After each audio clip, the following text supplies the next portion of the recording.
அரைக்க விட மாட்டே பிள்ளைய. இவன் இன்னைக்கு அரைச்சி குழம்பு வச்சு எப்போ சாப்பிடலாம்? மயிலே அரைக்க போறியா? ஆமாம், உட்காந்தாச்சு. உட்காரதுக்கு பொசிஷன் பார்க்க எப்படி இது எங்கே இருப்பார். உப்பு புளியெல்லாம் கரெக்டாக இருக்குன்னு சொல்லணும்னா அப்படி லைட்டாக நாக்கு வச்சு வச்சு டேஸ்ட் பாருங்க. நல்லா இருக்கா சொல்லு. உப்பு இருக்கா? நல்லா இருக்குல்ல. உப்பு புளி இருக்கா? காரமா இருக்கும். காரம் இருக்குது, உப்பு புளி எல்லாம் இருக்குது. வேணுமா இன்னும் வேணுமா? இந்த வீடியோவில் சூற மீன் பச்சைக்கு அரைச்சி எல்லாருமே வறுத்தரைச்சி வைப்பாங்க. பச்சைக்கு அரைச்சி எங்கள் கிராமத்து ஸ்டைலில் அந்த குழம்பு வச்சுருக்கேன். வீடியோ பாருங்கள், டேஸ்ட்டாக இருக்கும். வீடியோ பார்த்துக்கிட்டு கமெண்ட் பண்ணுங்கள். எல்லா ஒரு பக்கமும் மீன் குழம்பு வந்து எல்லா மசாலா ஐட்டம்லாம் வறுத்து தான் வைப்பாங்க. எங்கள் ஊர் பக்கம் வந்து இப்படி எல்லா மசாலாவும் வறுக்காமல் பச்சைக்கு அரைச்ச குழம்பு நல்லா இருக்கும், டேஸ்ட்டாக இருக்கும். இன்றைக்கி நான் வந்து சூற குழம்பு தான், சூற மீன் துண்டு இப்படி பச்சைக்கு அரைச்சி மீன் குழம்பு வச்சு காமிப்பேன். பாருங்கள், டேஸ்ட்டாக இருக்கும். நான் 10 வத்தல் மிளகா தான் வச்சுருக்கேன். எங்கள் வீட்டில் வந்து காரம் அதிகமாக சாப்பிட மாட்டாங்க, அதனால் கம்மியாக வச்சுருக்கேன். நீங்கள் உங்கள் காரத்துக்கு தக்கன வத்தல் மிளகா வச்சுக்கோங்க. மல்லி இவ்வளோ வச்சுருக்கேன். மல்லி வந்து ஜாஸ்தி வைக்கக்கூடாது. மல்லி அதிகமாகியாச்சுன்னா நம்ம வறுக்காதனால பச்சை மல்லியோட டேஸ்ட் வந்துடும். அதனால் மல்லி இவ்வளோ தான் வைக்கணும்.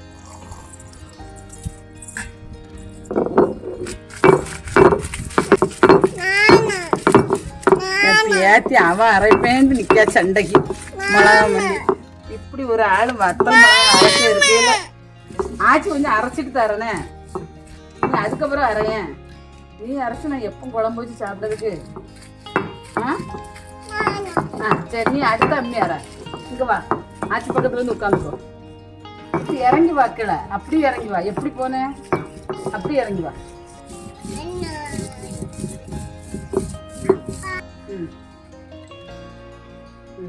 அரைச்சிட்டியா? சரி, எடுத்துடலாமா? குழம்பு வச்சிடலாமா? அவன் நான் வலிச்சது போல வலிக்கிறது பாரு, காரமாக்கும். அவன் திரும்ப உடனே நான் ஒதுக்கி அரைக்க சொன்னேன்னா. மல்லி மிளகா தான் நல்லா நைஸாக அரைஞ்சிட்டு இனி அடுத்து நான் மிளகு வைக்க போகிறேன்.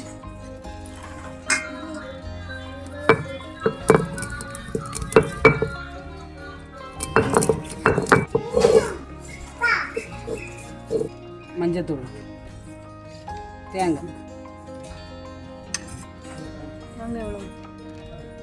தேங்காயும் சிலவங்களுக்கு வந்து தேங்காய் வந்து பிடிக்காதவங்க கொஞ்சம் தேங்காய் கம்மியாக வச்சுக்கலாம்.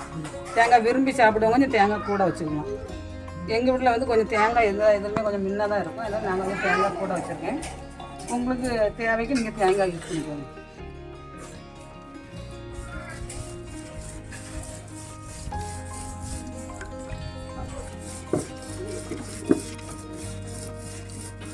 நல்ல மஞ்சள் அரைச்சாச்சு.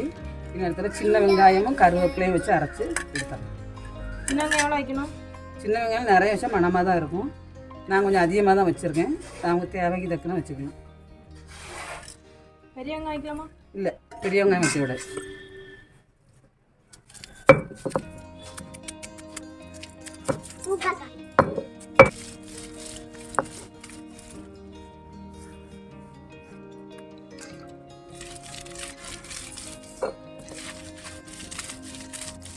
வெங்காயம் வந்து ரொம்ப நைஸாக அரைய வேண்டாம், கொஞ்சம் 1-2 அரைச்சா போதும்.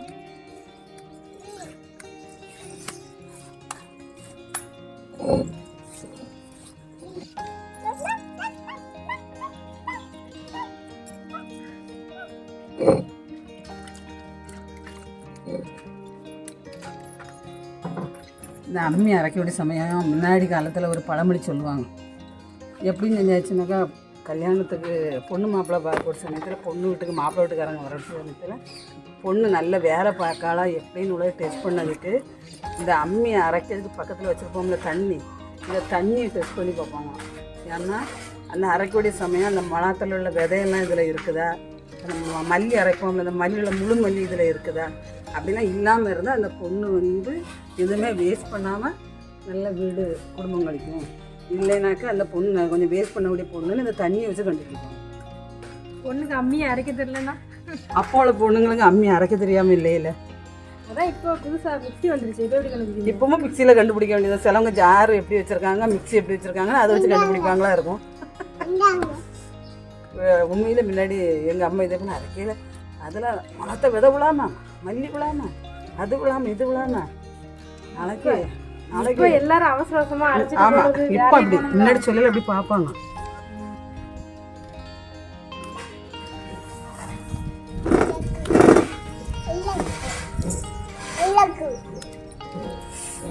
நல்லா இருக்கா? சூப்பரா இருக்கும். நல்லா இருக்கு. தண்ணி வேணுமா? மாங்காய் சாப்பிட்றதுக்கு இதுக்கு தண்ணி, பச்சை மிளகாவை சாப்பிட்ட நீ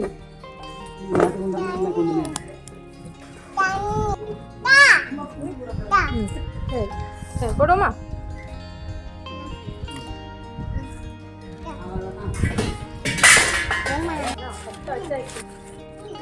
பற்ற வச்சாச்சு. சட்டி வச்சாச்சு அடுப்பில். வேகிறதுக்கு தண்ணி ஊற்றிடலாம். சூற மீனுக்கு முருங்கைக்காய் போட்டு குழம்பு வச்சு நல்லா டேஸ்ட்டாக இருக்கும். அதுதான் நான் 2 முருங்கைக்காய் போட்டுருக்கேன். புளி கரைச்சதுனால மாங்காய் அதிகம் போட வேண்டாம். மாங்காய் அதிகமாக போட்டாச்சுன்னா புளிப்பு ஜாஸ்தியாயிடும். அதனால் மாங்காய் 4-5 பீஸ் தான் இருக்கும். மூடி கொஞ்சம் அது வேகட்டும்.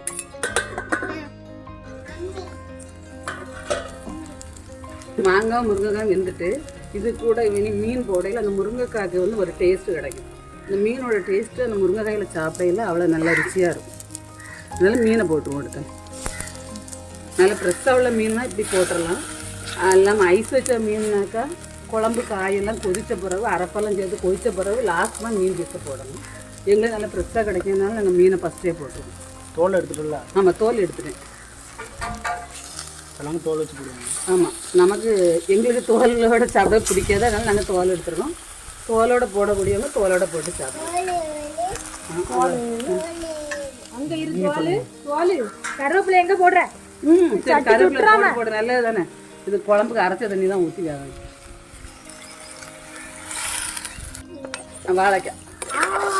வாழைக்காய் சொல்லு. எப்படி சாப்பிடணும்?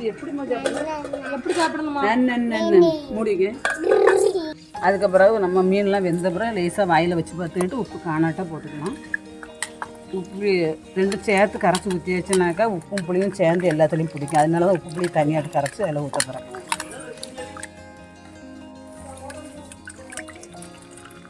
மாங்காய் போட்டிங்கன்னா மாங்காய் புளிப்பு இருக்கான்னு செக் பண்ணிக்கிட்டு புளி ஊற்றுங்க. மாங்காயில் புளிப்பு அதிகமாக இருந்ததுனாக்கா புளி கம்மி பண்ணிக்கோங்க, இல்லைன்னா மாங்காய் கம்மி பண்ணிக்கோங்க. காய் மீன்லாம் வந்து வெந்துட்டு நம்ம உப்பு புளி கலக்கி வச்சதை ஊற்றிட்டு அடுத்தால அரைப்பு ஊற்றணும். அரைச்சி வச்ச அரைப்பையும் நல்லா கலக்கி ஊற்றதான் நல்லது.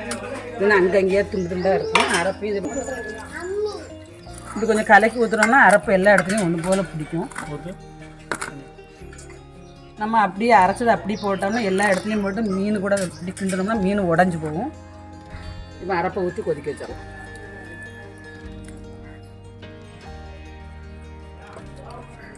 இப்போ ஜாஸ்தி மீன் குழம்புக்கு வந்து ஆப்பை போடாமல் இப்படி கைனாலே கொஞ்சம் சுற்றி விட்டோம்னாக்கா மீன் வந்து உடஞ்சி போகாது.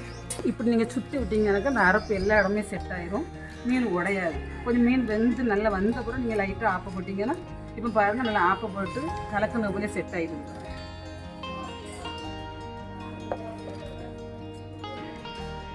மூடி எடுத்துருந்தேன். ஏன்னா ரொம்ப அப்படி மூடி வச்சுருந்தோம்னாக்கா குழம்பு பொங்கி சிஞ்சிரும் வெளியில். அதனால தான் மூடி எடுத்துருக்கேன். நல்லா தூக்கு. பச்சை கரைச்சி குழம்பு நல்லா ருசியாக இருக்கும்.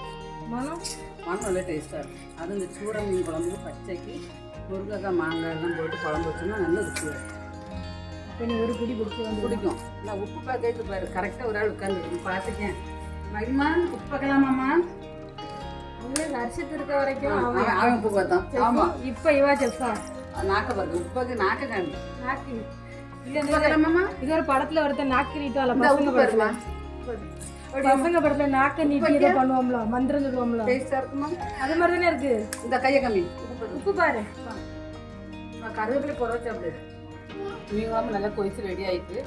மீன் குழம்பு வந்து லாஸ்ட்டு தான் பச்சை மிளகும் கருவேப்பிலையும் போட்டால் அந்த மிளகாயோட மணமும் கருவேப்பிலையோட மணமும் நல்ல நமக்கு சாப்பிட நல்ல ருசியாக இருக்கும். அதனால் நம்ம கருவேப்பிலை முதல்ல வச்சு அரைச்சாச்சு. இப்போ 2வது போட்டு மூடி வைக்க போகிறோம். மீன் குழம்பு தயாராகிடுச்சு.